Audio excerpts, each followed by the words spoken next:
not only our reputation, our deen, and making it normal. We look into things that it's haram. We look into it more. And it's so hard for us to leave it. Why?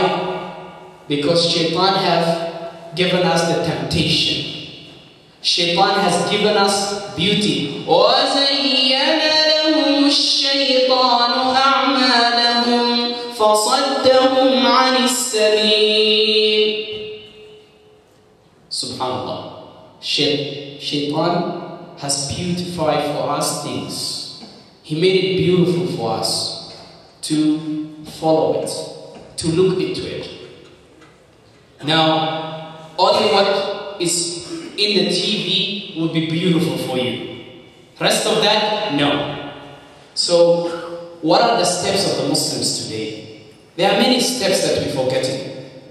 There are many steps that we Muslims are forgetting. One is that we don't follow the rules of Allah subhanahu wa ta'ala. Who to put hijab for? Who to cover from yourself? Who to make a friend? You should have a friend which will tell you, brother, stop looking at the sister. Or you should have a sister who say, don't look. Put your head down. You should have a friend like that. Now, whoa, check out that. Come check there. And everybody's like, okay, let's check that. And what do you have? Shaitani. You have a shaitani guy. You have a shaitani friend. So what are you gonna say? يَوْمَ يَعُضُّ الظَّالِمُ عَلَى يَدَيْهِ يَقُولُ يَا لَيْتَنِي اتَّخَذْتُ مَعَ الرَّسُولِ سَبِيلًا. Why didn't I make a good friend? Why didn't I make the Prophet Muhammad sallallahu alayhi wa sallam his way as a friend?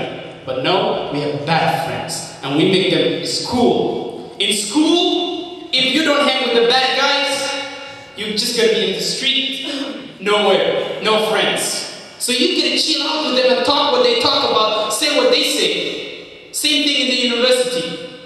Same thing in college. Everywhere. And same thing at work. So if you don't chill about with the bad guys and talk about all the time, especially when you're here in the non-Muslim country, that everyone surrounding you at work is talking about what he saw yesterday on the TV, what movie he saw, and what are the bad things about the movie. And what are the things that he watches. Especially at work, they talk about what? Oh yeah, yo, what do you talk about? You know, I have a girl there, she's good looking, you know, this and so on, and what do you think about our co-worker, how she looks? So we talk about it, and you talk about it, and you're like, you don't want to make yourself like a Muslim, because it's not Islam. You don't want to make yourself like a Muslim. You don't want to point out your neck out and say, no. This is not in our deen. You don't want to mention you're Muslim at all. Because this is Islam, this is what it teaches us. We respect women. We respect them. This is the respect they get. But today, at work, if you don't look at the woman on the eyes and like, stare at her, then you are up to something. Well, you're not following their rules, and they won't be happy with you. So, وَقُلْ لِلْمُؤْمِنِينَ يَغُضُّوا مِنْ أَبْصَارِهِمْ وَيَحْفَظُوا فُرُوجَهُمْ. Now you have to look after your private parts. That is the next level. Because first level is look, then desire, then you're already on the case. So I come over to my house and my mom's not there. Somebody's not there. Come on. My husband is not there. Shaitan is with me, come on. And then slowly goes there and you're far away. So before it happens, Allah subhanahu wa ta'ala is telling you to be aware of it. Get away from it.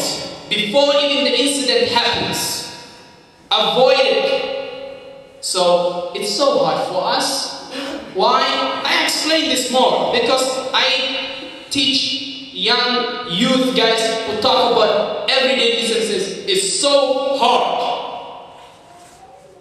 It's very hard for us to commit to this. Why? Because in the society we are in. So if you have that problem, get out and go to Saudi or go a Muslim country where you can hide yourself from this, or get married, or fast. Those are the ways of the Prophet Muhammad sallallahu alaihi wasallam. So if you don't have this in you, you should prepare yourself for that. And many ahadith and many ayats of the Quran teach us. وآخر دعوانا الحمد لله رب العالمين. And inshallah I will close with this ayah, and you should reflect on it and look forward to it, that Allah subhanahu wa ta'ala يعلم خائنة الأعين وما تخفي الصدور. So Allah subhanahu wa ta'ala knows everything that the eye sees, everything that the eyes looks, and also He knows what is in the heart. So may Allah subhanahu wa ta'ala guide us to the right path.